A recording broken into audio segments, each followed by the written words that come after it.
They laughed when I said I'd fight for what's mine until the court ruled in my favor. Setting: Chicago, Illinois, USA. Duration: 20 minutes for chapters.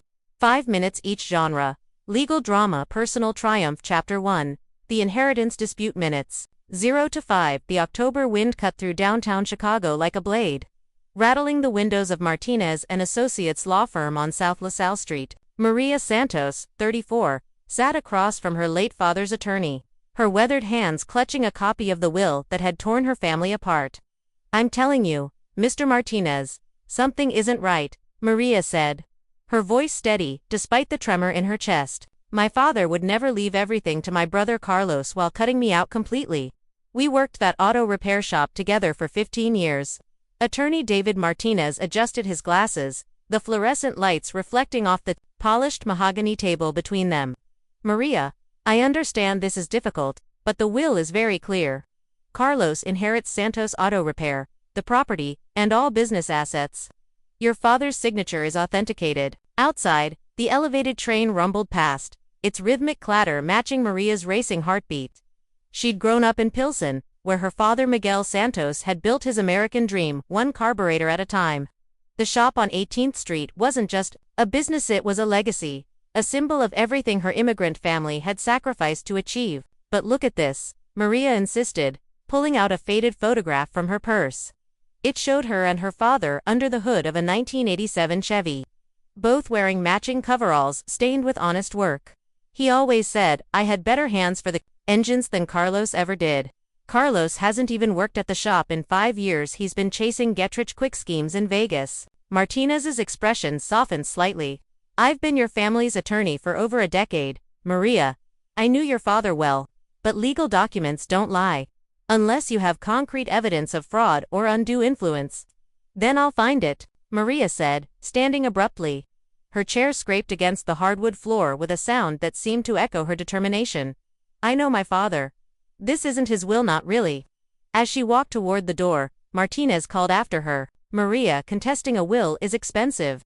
Legal fees alone could run into tens of thousands. And even if you win, the emotional cost to your family." She paused at the threshold, her hand on the brass doorknob worn smooth by countless clients. Before her, "Mr. Martinez, that shop is all I have left of my father. It's where he taught me that in America, if you work hard and fight for what's right, you can build something that lasts. I won't let that legacy die without a fight." The door closed behind her with a soft click, leaving Martinez alone with the will that would either make or break the Santos family forever.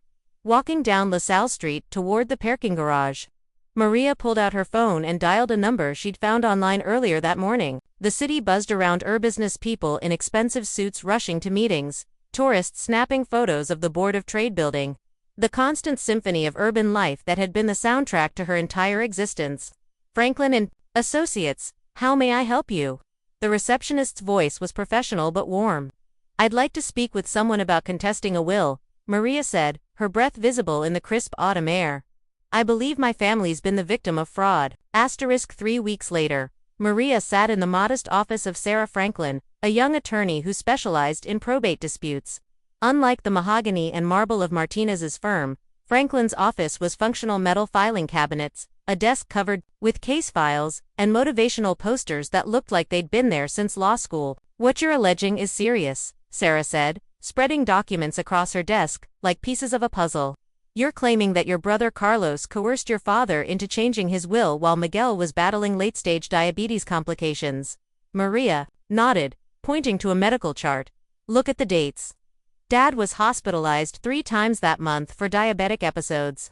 His blood sugar was all over the place. The doctors said it could affect his cognitive function. But somehow, he managed to drive to Mr. Martinez's office and completely rewrite his will." Sarah's eyes narrowed as she examined the timeline. "And you said Carlos was the only one who knew about these medical issues?" "Carlos convinced Dad not to tell me how bad it was getting. He said it would worry me unnecessarily." Maria's voice carried the weight of betrayal and regret. "I was working 60-hour weeks trying to keep the shop running while Dad was sick.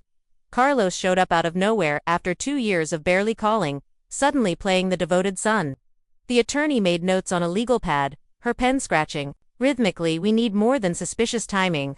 Do you have any witnesses who can testify to your father's mental state during that period?" Dr. Rodriguez at Northwestern Memorial treated Dad throughout his illness. And Mrs. Chen, our neighbor for 20 years, she saw Carlos coming and going during Dad's worst episodes. She always wondered why I wasn't there. Outside, the afternoon sun cast long shadows across Franklin's small office in a converted Wick Park brownstone. This wasn't the Loop's legal district, but Sarah Franklin had built her reputation defending underdogs against better-funded opponents. Maria, I have to ask, why didn't Carlos want the business? What's his angle here? Maria pulled out her phone and showed Sarah a series of text messages.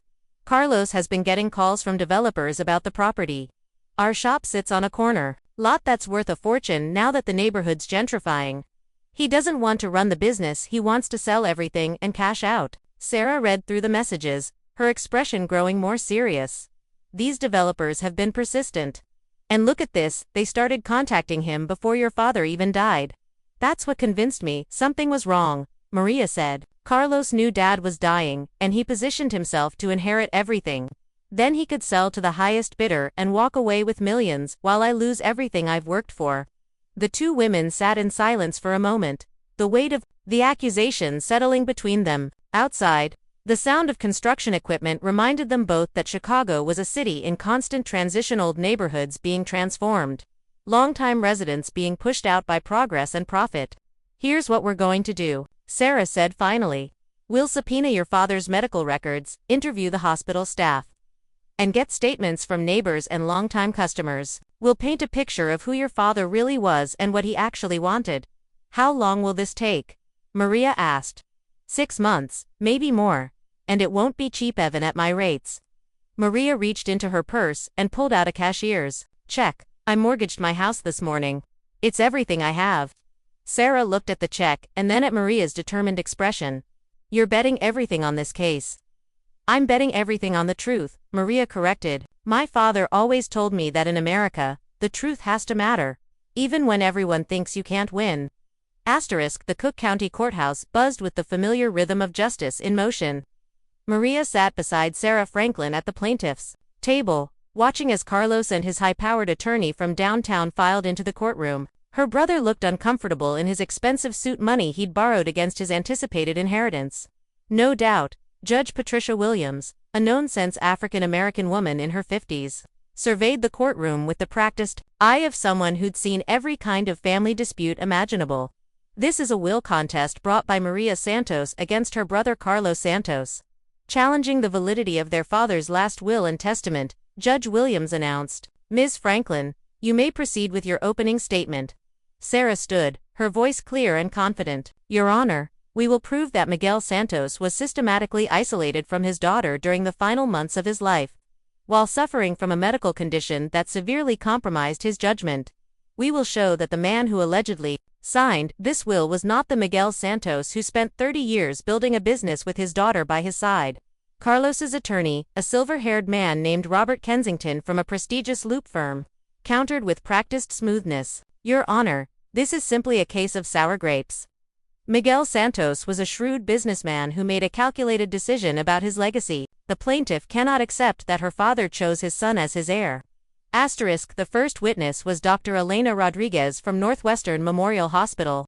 Her testimony painted a picture of Miguel's deteriorating condition during the weeks when the will was allegedly changed.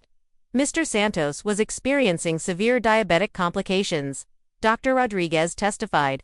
His blood glucose levels were extremely unstable, which can cause confusion, memory problems, and impaired decision-making.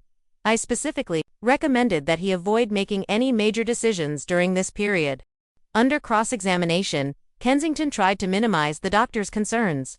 But he was lucid during your visits, wasn't he? Dr. Patuni had periods of clarity, but they were unpredictable and often brief.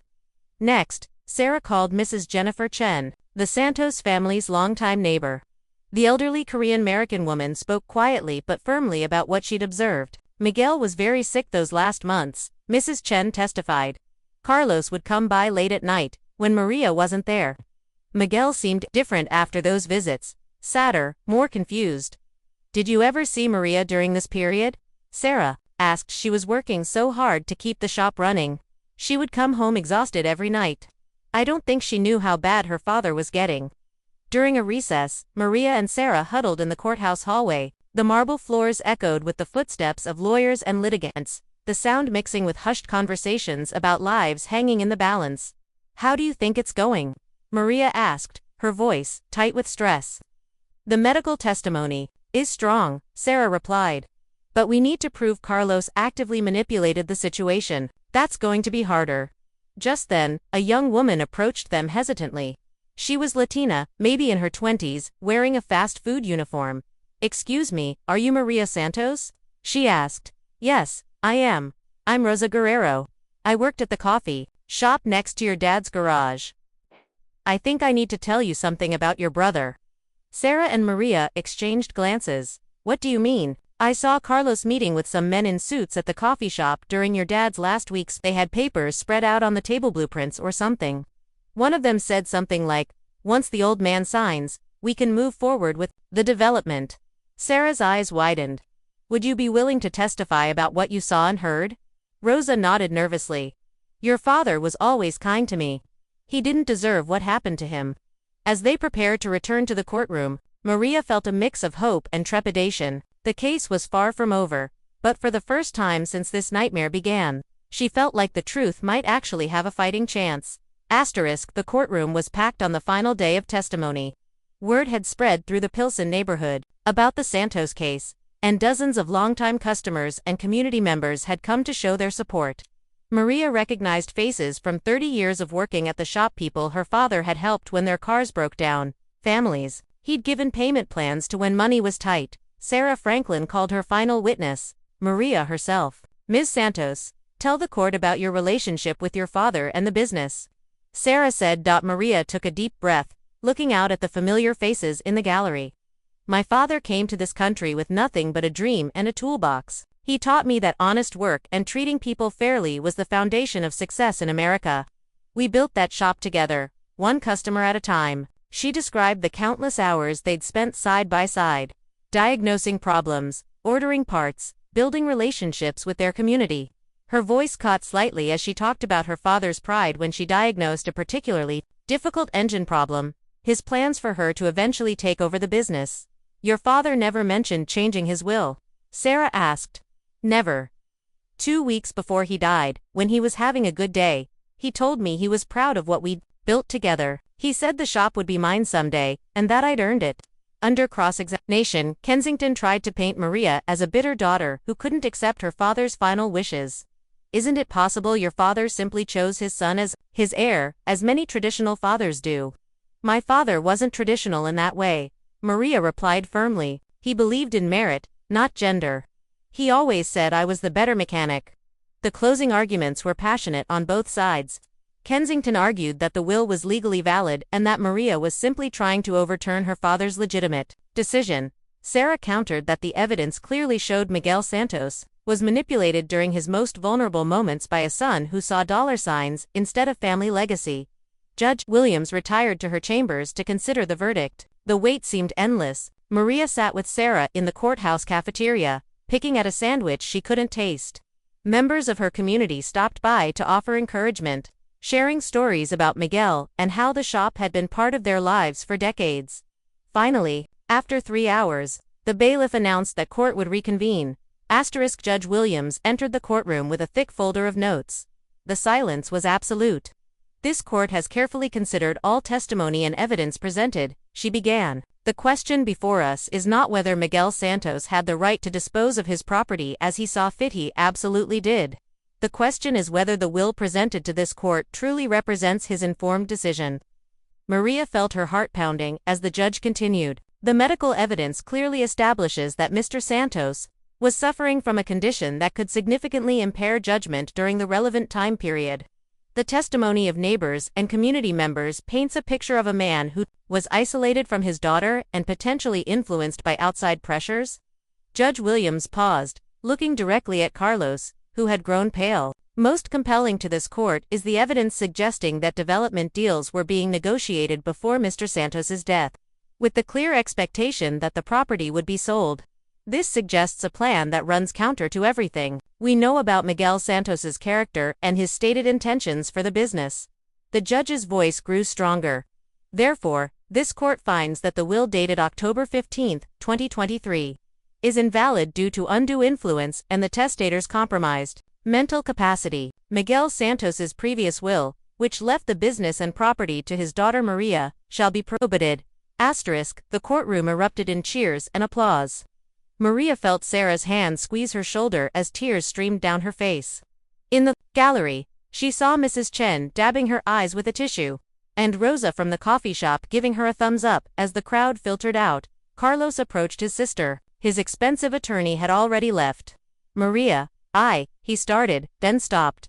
I'm sorry. I got caught up in the money, and I forgot who we were supposed to be. Maria looked at her brother, really looked at him for the first time in months. She saw not the greedy manipulator from the courtroom, but the little boy who used to hand her tools while she helped their father work on cars. Carlos, Dad's shop has enough work for 2 people.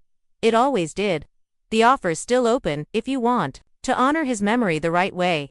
6 months later, Santos Auto Repair was busier than ever. Maria had kept her promise to maintain her father's legacy while adapting to modern times. The shop now offered hybrid and electric vehicle services alongside traditional repairs. A small plaque by the front door read Miguel Santos, 1952 a 2023. He believed in the American dream and taught us to fight for what's right. Carlos had returned from Las Vegas and was learning the business properly for the first time. It wasn't easy. 34 years old, was late to start turning wrenches. But he was trying to earn back both his sister's trust and his father's legacy. On a crisp Chicago evening, as Maria locked up the shop, she looked at the neighborhood around her. The developers were still circling, offering millions for prime real estate. But Santos Auto Repair wasn't going anywhere. Some things were worth more than money. They were worth fighting for, no matter who laughed at you for trying. She pulled out her phone and called Sarah Franklin. Sarah, it's Maria. I wanted to thank you again. You don't need to keep thanking me, Maria. You won that case with your determination. No, we won it together. And I wanted you to know that coffee shop girl, Rosa, she's going to law school at night now. Says she wants to help people fight for what's theirs, just like we did. As Maria walked to her car, she could almost hear her father's voice on the wind. Carried by the elevated train's familiar rumble, in America, Mia, if you work hard and fight for what's right, you can build something that lasts. And she had.